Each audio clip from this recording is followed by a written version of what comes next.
नमस्कार, मैं डॉक्टर बिंदु भसीन, सह आचार्य इतिहास विभाग, डूंगर महाविद्यालय बीकानेर। आज मैं बीए फर्स्ट ईयर के स्टूडेंट को पेपर फर्स्ट के पाल वंश पर अपना व्याख्यान दूंगी। बंगाल के शासक शशांक की मृत्यु के पश्चात एक शताब्दी तक बंगाल में अराजकता फैली रही, किंतु 8वीं शताब्दी के मध्य बंगाल के सामंतों ने यह अनुभव किया कि एक शक्तिशाली केंद्रीय सत्ता की स्थापना ही इस अराजकता को समाप्त कर सकती है। किंतु यह तभी संभव था जबकि बंगाल के विभिन्न भागों में शासन कर रहे सामंत स्वेच्छा से अपनी थोड़ी सी शक्ति किसी और नेता को सौंप दे। बंगाल के सामंतों ने यह त्याग किया और इसके परिणाम स्वरूप 750 ईस्वी में बंगाल के सामंतों ने गोपाल को अपना नेता चुना। खलीमपुर के ताम्र अभिलेख में भी इस घटना का उल्लेख है। यह एक शानदार क्रांति थी जिसने बंगाल के इतिहास में एक नवीन युग का शुभारंभ किया।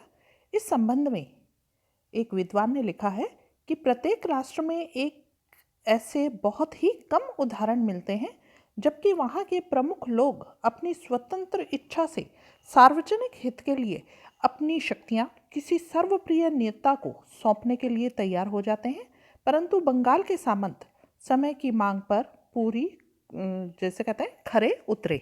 बंगाल के सामंतों के इस कार्य के अनेक सुपरिणाम निकले। उनके द्वारा चुने हुए नेता गोपाल ने अराजकता को समाप्त करके एक शक्तिशाली शासन को संगठित किया।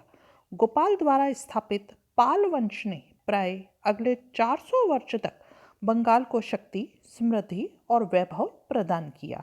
बंगाल के यानी कि अब जब प्रमुख जो शासक हैं पाल वंश के, उनके बारे में हम चर्चा करें तो सबसे पहले हम गोपाल की ही बात करते हैं, जिसने 750 से 770 ईस्वी तक शासन किया था।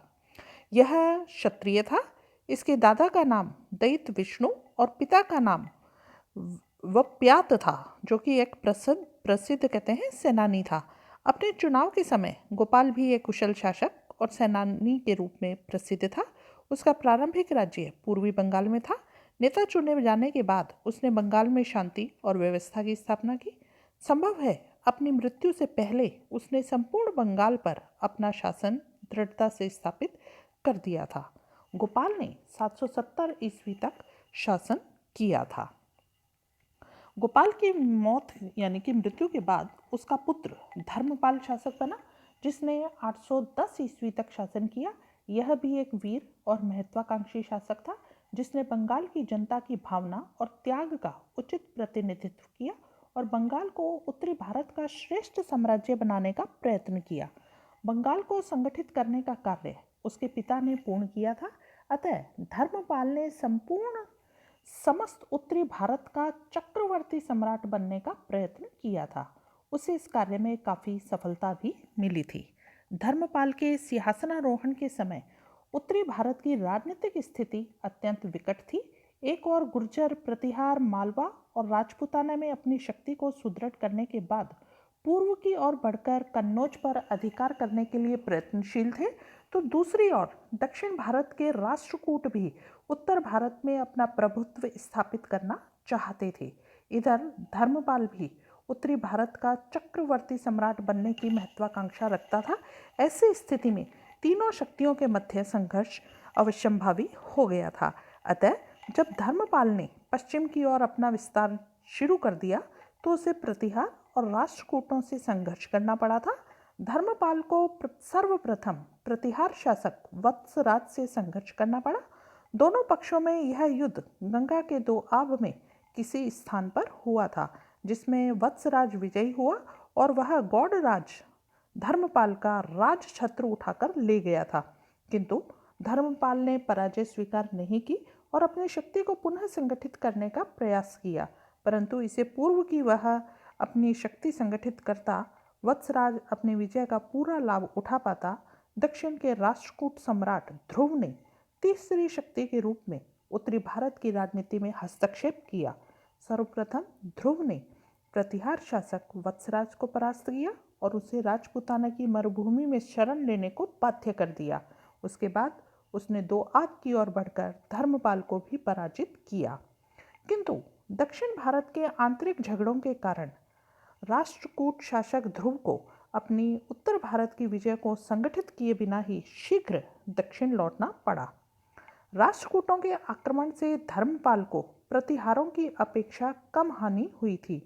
यदि देखा जाए तो उसे हानि की अपेक्षा लाभ अधिक हुआ, क्योंकि राष्ट्रकूट आक्रमण से उसे प्रतिद्वंदी प्रतिहार सम्राट वत्सराज की शक्ति क्षीण हो गई थी।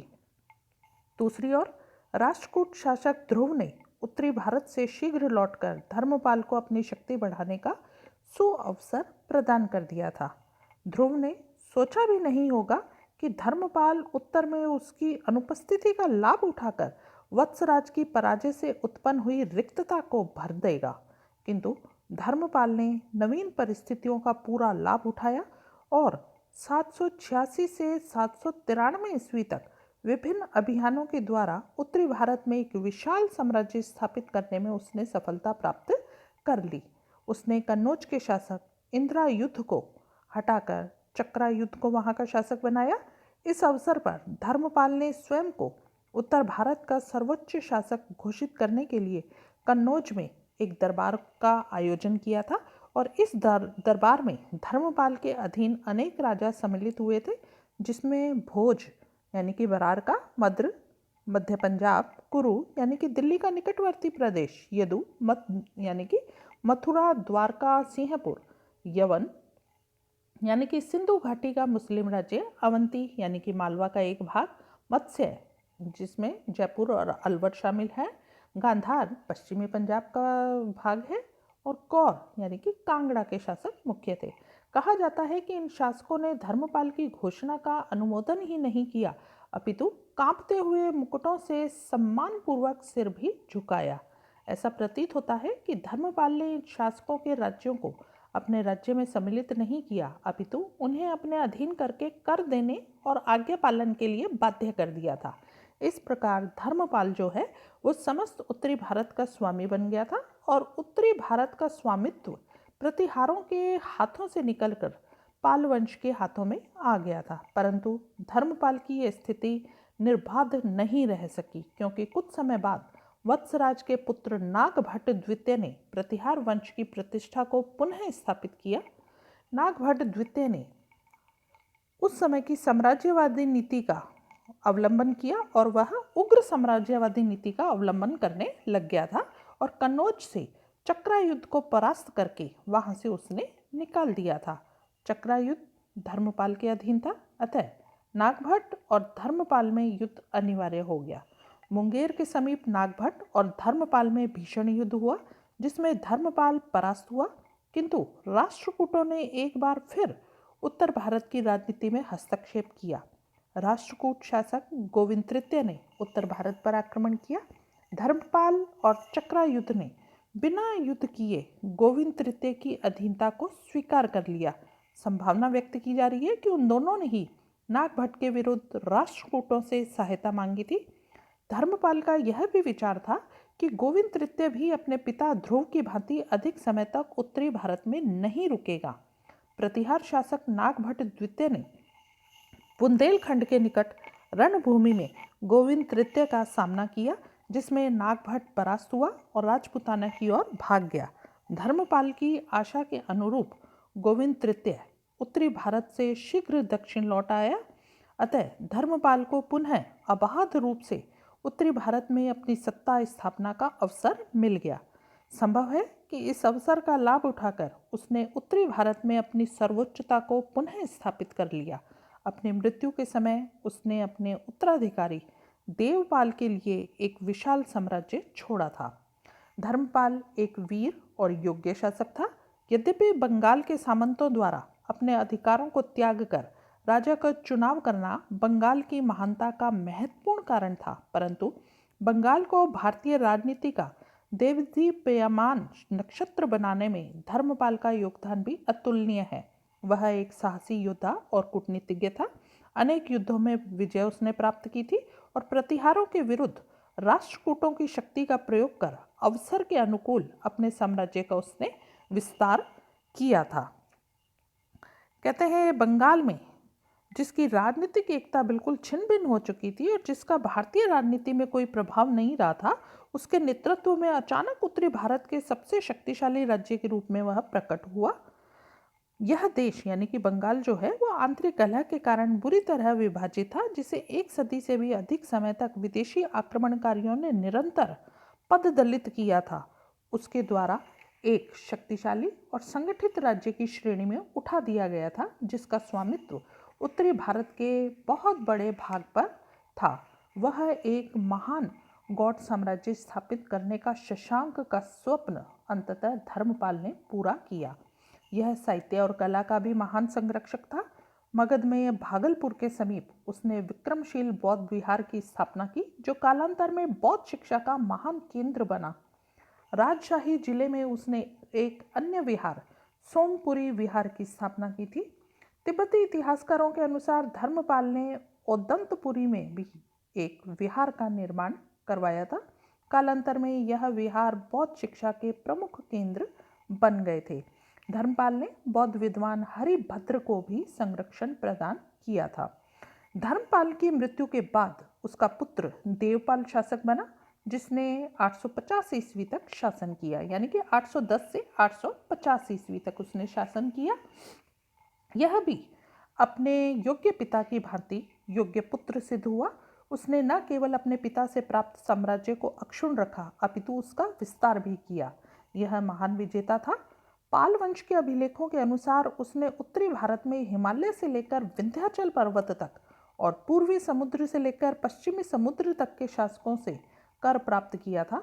उसके विजय अभियान उत्तर पश्चिम में कंबोज तक और दक्षिण में विंध्य पर्वत तक गए थे। उसने आसाम को जीता, उत्कल को विजय किया और हूणों के घमंड को चूर कर गुर्जर और द्रविड़ शासकों को नीचा दिखाया। देवपाल ने इन अभियानों में उनके चचेरे भाई जयपाल और पौत्र केदार मिश्र ने काफ़ी योगदान दिया था। देवपाल के अभिलेखों में कहा गया है कि जब देवपाल की सेनाएं जयपाल के नेतृत्व में प्राग ज्योतिष यानी कि आसाम पहुंची, तो वहां के राजा ने युद्ध किए बिना ही समर्पण कर दिया था। इसी प्रकार उत्कल का राजा भी राजधानी छोड़कर भाग गया और देवपाल ने उत्तर पश्चिमी भारत में हूणों को भी परास्त किया था। उत्तरी भारत में सर्वोच्च सत्ता की स्थापना के लिए प्रतिहार, राष्ट्रकूट और पाल वंश के मध्य त्रिपक्षीय संघर्ष देवपाल के समय में भी अनवरत चलता रहा था। इस क्षेत्र में गुर्जर प्रतिहार देवपाल के मुख्य प्रतिद्वंदी सिद्ध हुए थे। संभवतः धर्मपाल की मृत्यु के बाद प्रतिहार शासक नागभट्ट द्वितीय ने उत्तरी भारत में अपनी शक्ति को पुनर्जीवित करने का प्रयत्न किया था। पूर्व में बढ़कर कन्नौज पर अधिकार किया, परंतु नागभट्ट को यह सफलता अल्पकालीन सिद्ध हुई थी, क्योंकि देवपाल ने उस पर आक्रमण करके उसे पीछे हटने को बाध्य कर दिया था। नागभट्ट की मृत्यु के बाद रामभद्र प्रतिहार शासक बना, जो अत्यंत दुर्बल था।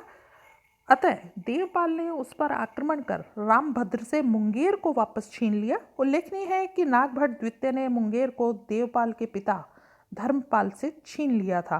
रामभद्र के बाद प्रतिहार शासक मिहिर भोज ने अपने वंश की प्रतिष्ठा को पुनः स्थापित करने का प्रयास किया था। अतः उत्तरी भारत में अपनी स्थिति को सुदृढ़ करने के बाद उसने देवपाल पर आक्रमण किया, परंतु देवपाल ने मिहिर भोज को परास्त करके प्रतिहार शासक का घमंड जो था वो चूर चूर कर दिया। इस प्रकार देवपाल ने प्रतिहारों की 3 पीढ़ियों से युद्ध किया और अंत तक अपनी सर्वोच्च स्थिति को बनाए रखने में वह सफल रहा। उसके जीवन काल में प्रतिहार पालों के विरुद्ध अंतिम रूप से सफल नहीं हो सके। संभवतः देवपाल ने दक्षिण के पांड्य शासक और राष्ट्रकूट शासक अमोघ वर्ष को भी परास्त किया था।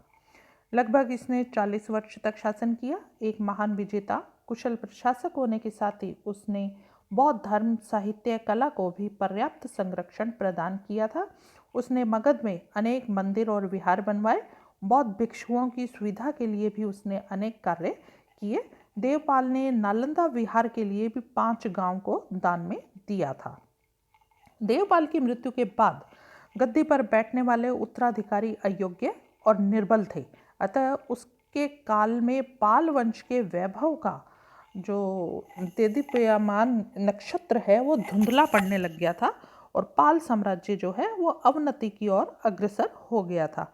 देवपाल की मृत्यु के बाद विग्रहपाल शासक बना, जिसने केवल 3-4 वर्ष तक ही शासन किया। इसके बाद नारायणपाल गद्दी पर बैठा, जिसने लगभग 50 वर्ष शासन किया। यह एक निर्बल और शांतिप्रिय था, अतः उसके प्रतिद्वंदियों, प्रतिहारों और राष्ट्रकूटों ने नारायणपाल को परास्त करके पाल वंश की प्रतिष्ठा को नष्ट किया था। सर्वप्रथम 860 ईस्वी में राष्ट्रकूट शासक अमोघ वर्ष ने नारायणपाल को परास्त किया और तत्पश्चात प्रतिहार शासक महेंद्रपाल ने भी उसे मगध की और उत्तरी जो बंगाल है उससे छीन लिए थे। उसी के समय कहते हैं प्राग ज्योतिष यानी कि आसाम और उड़ीसा भी स्वतंत्र हो गए थे। इस प्रकार नारायणपाल का जो राज्य है अत्यंत सीमित हो गया था, परंतु राष्ट्रकूट शासक कृष्ण द्वितीय द्वारा प्रतिहार शासक को परास्त करने के बाद नारायणपाल ने मगध और उत्तरी बंगाल को प्रतिहारों से पुनः छीन लिया। कहा जाता है कि नारायणपाल ने राष्ट्रकूट शासक कृष्ण द्वितीय को भी परास्त किया था। इसने फिर राज्यपाल गोपाल द्वितीय, विग्रहपाल द्वितीय जो थे, इसके बाद पाल शासक बने, जिन्होंने लगभग 80 वर्ष तक शासन किया। ये सभी शासक जो थे वो अयोग्य और निर्बल थे, अतः उनके शासनकाल में चंदेलों, कलचुरी, कंबोज के शासकों ने पाल साम्राज्य के विभिन्न भागों पर अधिकार किया और पूर्वी और दक्षिणी बंगाल में चंद्रवंश का स्वतंत्र राज्य स्थापित हो गया था। महिपाल प्रथम और पाल साम्राज्य का पुनरुत्थान कैसे हुआ? विग्रहपाल द्वितीय के पश्चात महिपाल प्रथम पाल वंश का शासक बना। इसने 998 से 1038 ईस्वी तक शासन किया। यह योग्य शासक था। इसने पाल साम्राज्य की प्रतिष्ठा को पुनः स्थापित किया। उसने गौड़ राज से उत्तरी बंगाल, चंद्रवंश से दक्षिण बंगाल और कंबोज शासकों से पूर्वी और पश्चिमी बंगाल पुनः जीत लिया और संपूर्ण बिहार पर विजय प्राप्त की। उसके अभिलेख दिनाजपुर, मुजफ्फरपुर, पटना, गया और तिपेरा तक पाए गए हैं, जो उसके विशाल साम्राज्य की पुष्टि करते हैं। महिपाल के समय की महत्वपूर्ण घटना बंगाल पर चोल शासक राजेंद्र चोल का आक्रमण था। 1021 से 1025 के मध्य राजेंद्र चोल के सेनापति ने बंगाल पर आक्रमण करके महिपाल को परास्त किया। चोल तो अधिक समय तक बंगाल में नहीं रहे, किंतु उनके आक्रमण से महिपाल की शक्ति को गहरा आघात लगा, जिससे महिपाल के अधीन अनेक सामंतों को विद्रोह करने और कलचुरी शासक गांगे देव को बंगाल पर आक्रमण करने की प्रेरणा मिली थी।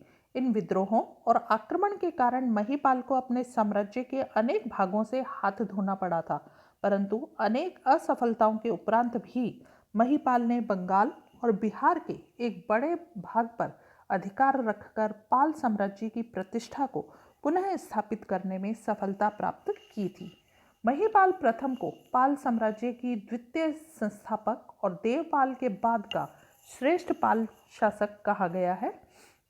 महिपाल प्रथम का नाम उन हिंदू राजाओं में सम्मिलित नहीं था जिन्होंने मुस्लिम आक्रमण को रोकने के लिए संघ बनाया था, अतः कुछ विद्वान महिपाल पर देश प्रेमी नहीं होने का आरोप लगाते हैं, किंतु उनका यह जो आरोप है वह निराधार है, क्योंकि महिपाल के अपने राज्य में ही काफ़ी समस्याएं थी। अपनी समस्याओं को छोड़कर इतने दूरवर्ती क्षेत्र में अभियान करना संकट से खाली नहीं होता। महिपाल प्रथम की मृत्यु के बाद उसका पुत्र नयपाल शासक बना, जिसने 1055 ईस्वी तक शासन किया।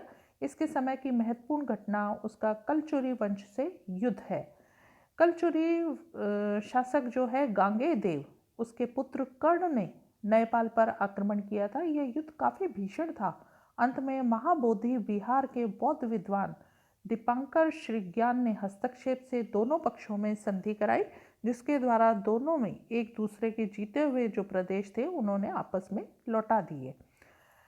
इसके पश्चात इसका पुत्र विग्रहपाल तृतीय पाल शासक बना। इसके शासनकाल में कलचुरी शासक कर्ण ने नयपाल से हुई संधि को ठुकराकर विग्रहपाल पर आक्रमण किया और पश्चिमी बंगाल की सीमाओं तक वह पहुंच गया, परंतु वह विग्रहपाल से परास्त हुआ। अंत में दोनों पक्षों में संधि हुई और कर्ण ने अपनी पुत्री यौवनश्री का विवाह विग्रहपाल तृतीय से कर दिया। इसके बाद चालुक्य शासक विक्रमादित्य षष्ठ और कौशल नरेश ययाति ने बंगाल पर आक्रमण किया और विग्रहपाल को परास्त किया। इन पराजयों से विग्रहपाल की शक्ति को गहरा आघात लगा और पूर्वी बंगाल और अन्य प्रदेश जो थे वो उसके हाथ से निकल गए थे। विग्रहपाल के बाद उसका पुत्र महिपाल द्वितीय पाल शासक बना। यह अयोग्य और निर्बल था। इसने अपने छोटे भाइयों सूरजपाल और रामपाल को बंदी बनाया था। इस स्थिति का लाभ उठाकर उसके सामंतों ने उसके विरुद्ध विद्रोह किया और कैवर्त नामक कबीले के सरदार दिव्य या दिवाक ने उसे मारकर उत्तरी बंगाल में अपनी स्वतंत्र राज्य उसने स्थापित कर लिया था। इस अवस्था का लाभ उठाकर महिपाल के दोनों भाई सूरजपाल और रामपाल कारागार से निकल भागने में सफल हो गए थे। महिपाल द्वितीय के पश्चात सूरजपाल को भी कुछ समय तक शासन करने का अवसर मिला, परंतु उसे भी सामंतों के विद्रोहों का सामना करना पड़ा था। सूरजपाल की मृत्यु के बाद 1077 में रामपाल शासक बना। रामपाल एक वीर और योग्य शासक था। उसने अपने सामंतों के विद्रोहों का दमन किया और अपने मामा मदन देव की सहायता से केवर्त जाति के नेता जो दिव्य के वंशज हैं भीम को परास्त किया और उत्तरी बंगाल पर पुनः अपना अधिकार स्थापित किया। इस विजय से प्रेरित होकर उसने कलिंग और कामरूप यानी कि आसाम पर भी अधिकार किया। उसने कन्नौज नरेश गोविंद चंद्र से वैवाहिक संबंध स्थापित किए और बंगाल के सैन्य शासकों और उत्तरी बिहार के नंद देव के प्रभाव को बढ़ने से रोका। रामपाल पाल वंश का अंतिम योग्य शासक था। 1120 ईस्वी में उसकी मृत्यु के पश्चात पाल वंश का पतन जो है वो शुरू हो गया था। रामपाल के बाद कुमारपाल, गोपाल तृतीय, मदन पाल पाल वंश के शासक बने। उन्होंने लगभग 30 वर्ष तक शासन किया। इनके राज्यकाल में पाल वंश तीव्र गति से पतन की ओर अग्रसर हुआ। कुमारपाल के समय में कामरूप यानी कि असम में विद्रोह हुआ। कुमारपाल ने अपने मंत्री वैद्यदेव को विद्रोह के दबाने के लिए भेजा। विद्रोह तो दबा दिया किंतु उसने वहां अपना स्वतंत्र राज्य ही स्थापित कर लिया। इसी प्रकार पूर्वी बंगाल के सामंत भोजवर्मा ने भी अपनी स्वतंत्र सत्ता कायम कर ली थी। कलिंग के शासक अनंत वर्मा ने उड़ीसा पर अधिकार करके बंगाल में हुगली तक आक्रमण किए थे। कन्नौज के शासक गोविंद चंद्र ने पटना पर अधिकार किया, परंतु सेन और नंदवंश ने पालों के पतन में महत्वपूर्ण भूमिका निभाई। विजयसेन के उदय से मदनपाल को उत्तरी बंगाल छोड़ना पड़ा था और गांगेयदेव ने उससे उत्तरी बिहार छीन लिया था, जिससे मदनपाल की शक्ति केवल मध्य बिहार में सीमित हो गई। 1150 में कहते हैं मदनलाल की मृत्यु एक साधारण सामंत के रूप में हुई थी और उसके उत्तराधिकारियों के बारे में कोई जानकारी नहीं मिलती। इस प्रकार लगभग 400 वर्षों तक शासन करने के बाद बंगाल वंश का जो पाल वंश है उसका पतन हो गया।